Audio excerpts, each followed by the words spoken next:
நம்ம செய்ய போகிற டிஷ் வந்துட்டு கிட்னி பெப்பர் ரோஸ்ட். அதுக்கு தேவையான பொருள் வந்து இந்த கிட்னி வேக வச்சு நம்ம வந்து வடிகட்டி வச்சுருக்கிறோம். அதுக்கும் ஆனியன், அப்புறமா pepper powder, chilli powder, curry masala and coriander powder, ginger garlic paste, அப்புறமா வந்துட்டு தாளிக்கிறதுக்கு நமக்கு தேவையான சீரகம், அப்புறமா அந்த இஞ்சி திருவி வச்சிருக்கிறோம். பக்கத்துலேயே கொத்தமல்லி கருவேப்பிலை வச்சிருக்கிறோம். அது கூட சில்லி பிளேஸ், அதாவது மிக்சியில் போட்டு அடிச்சோம்னா காஞ்ச மிளகா சில்லி பிளேஸ். இது வந்து சோம்பு, இது கடுகு. அதோட ஸ்பெஷல் என்னன்னாக்கா இந்த ஒயின் நம்ம லாஸ்ட்டில் ஆட் பண்ணுறோம். இவ்வளோதான் டிஷ்ஷை நீங்கள் பாருங்கள். தேங்க்யூ. ஒரு கடாய் வச்சு அந்த கடாயில் எண்ணெய் ஊற்றுறோம். எண்ணெய் நல்லா காஞ்ச உடனே கடுகு, கொஞ்சமாக கடுகு போட்டுக்கணும். மிளகா, தாளித்து வச்சுருந்த மசாலா எல்லாமே போட்டுக்கணும். நல்லா வதக்கிக்கணும். நல்லா ரோஸ்ட் ஆகிட்ட உடனே இஞ்சி பூண்டு பேஸ்ட் ஒரு ஸ்பூன் இஞ்சி பூண்டு பேஸ்ட் ஆட் பண்ணிக்கணும். பூண்டு பேஸ்ட் ஆட் பண்ணிட்ட அப்புறம் நல்லா அது கொஞ்சம் வதங்கிட்ட அப்புறம் வெங்காயம், கட் பண்ணி வச்சுருக்க வெங்காயம் போட்டுக்கணும். அது நல்லா ப்ரௌன் வர மாதிரி ரோஸ்ட் பண்ணிக்கணும். ஃப்ரெண்ட்ஸ், லைட் ப்ரௌன் ஆகிருக்கு.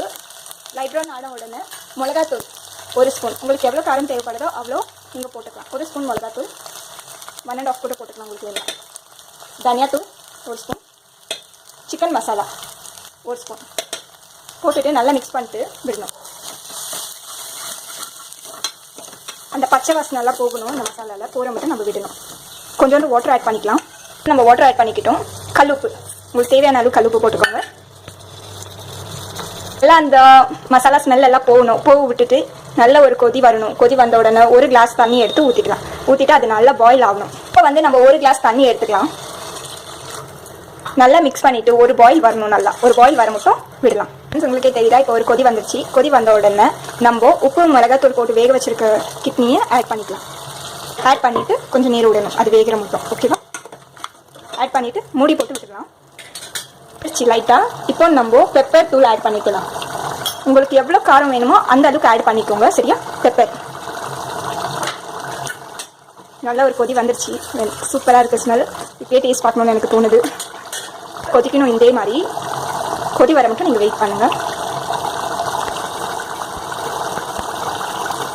நல்லா கொதிச்சுட்டு இருக்கு. எண்ணெய் தனியாக பிரிஞ்சு வரணும். கொழும்பு ரெடி ஆயிடுச்சுன்னு அர்த்தம். இப்போ வந்திருக்குல்ல, அந்த மாதிரி எண்ணெய் தனியாக பிரிஞ்சு வரணும். உப்பு மிளகாத்தூள் போட்டு வேக வச்சிருக்கிறதுனால ரொம்ப நேரம் இது பண்ணணும்னு அவசியம் இல்லை. ரொம்ப வேக வைக்கணும்னு அவசியம் இல்லை. கொஞ்சம் நேரம் வெந்தாலே போதும். இந்த கொழும்பு வந்து லெமன் ரைஸ்க்கு ரொம்ப சூப்பராக இருக்கும். ஒயிட் ரைஸ் வச்சா நீங்கள் சாப்பிடலாம். ஆனால் லெமன் ரைஸ்க்கு ரொம்ப டேஸ்ட்டாக எம்மியாக இருக்கும். ட்ரை பண்ணி பாருங்கள். பார்த்துட்டு உங்களோட கமெண்ட் தாங்க. உங்களுக்கு ஏதாவது புது வெரைட்டிஸ் ஏதாவது வேணும்னா கூட கமெண்ட் செக்ஷனில் வந்து கமெண்ட் பண்ணுங்கள். இத்தனை எண்ணெயோட ஜாஸ்தி எண்ணெய் வந்துருக்கு. நம்ம கம்மியாக எண்ணெய் ஊற்றிக்கலாம் எப்போவுமே. ஏன்னா இதுலேயே எண்ணெய் இருக்குது. அதனால இதுலேயே நம்மளுக்கு ரொம்ப எண்ணெய் வரும். லெமன் ஜூஸ் புழிஞ்சு விட்டுக்கலாம். லெமன் ஜூஸ் புழிஞ்சாச்சு. இப்போ லாஸ்ட்டாக நம்ம ஆட் பண்ண போகிற ஐட்டம் என்னென்னா, ஆட் பண்ண போகிற ஐட்டம் வைன். ஒரு கிளாஸ் வைன் ஆட் பண்ணிவிட்டு ஒரு 5 மினிட்ஸ் விட்டு கேஸ் ஆஃப் பண்ணிக்கலாம். ஸோ வந்து ஹை ஃப்ளேமில் வச்சுக்காதீங்க. வைன் ஆட் பண்ணிட்டு அப்புறம் ஸ்லோவில் வச்சுட்டு ஒரு 5 மினிட்ஸ் விட்டு கேஸ் ஆஃப் பண்ணிடலாம். நம்ம ரெடி ஆயிடுச்சு ஃப்ரெண்ட்ஸ். பாருங்கள், ரெடி ஆனோன்னு எப்படி இருக்குது. அந்த ஆயில் பார்த்தீங்களா ஃபுல்லாக இருக்குது. இதுக்கு தான் நான் சொன்னேன் கம்மியாக ஆயில் ஆட் பண்ணிக்கணும்னு. சூப்பராக இருக்கும். இப்போ லைம் ரைஸோட நீங்கள் டேஸ்ட் பார்த்தீங்கன்னா ரொம்ப எளிமையாக இருக்கும். என்னோட வீடியோ பிடிச்சிருந்தா லைக் பண்ணுங்கள், ஷேர் பண்ணுங்கள், கமெண்ட் பண்ணுங்கள். உங்களுக்கு ஏதாவது வேறு ஏதாவது புது ரெசிபி வேணுனாலும் கமெண்ட் செக்ஷனில் வந்து கமெண்ட் பண்ணுங்கள். தேங்க்யூ.